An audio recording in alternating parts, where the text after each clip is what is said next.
If you live in the UK and you ride in winter, you'll know what this is. This is the trail, or a bit of it anyway. It's slippery, unpredictable and tough going. But you can make riding through this stuff easier if you fit a set of mud tyres.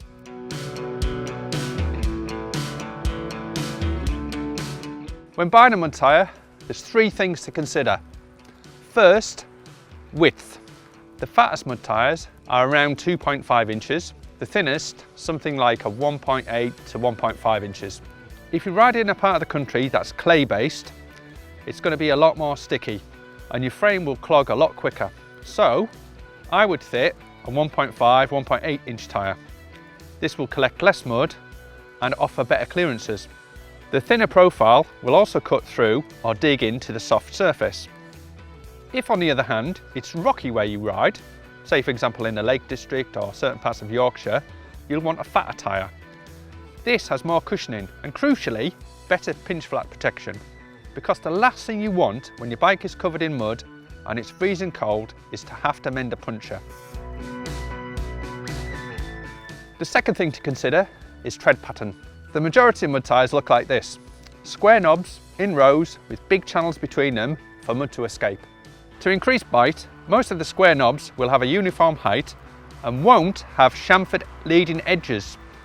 That's a common feature on regular trail tyres to reduce rolling resistance. The third thing is rubber compound. You may not get a choice from the tyre manufacturer, but if the mud tyre you're looking at is available in a soft or hard compound, I would go with the former.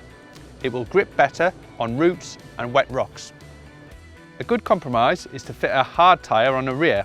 This way you will have the grip on the front, but fast rolling and quick acceleration on the rear.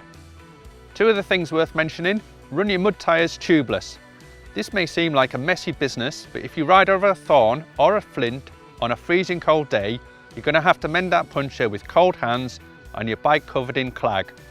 You'll be annoyed and your mates won't appreciate it. Finally, check your tyre pressure regularly with one of these, a pressure gauge. And what tyre pressure should you run in the winter? Some riders recommend increasing the pressure so the tyre deforms less and can more easily cut through the mud, whereas some people think that you should run less pressure because then you have more grip. My advice is to experiment and try different pressures to see what works for you.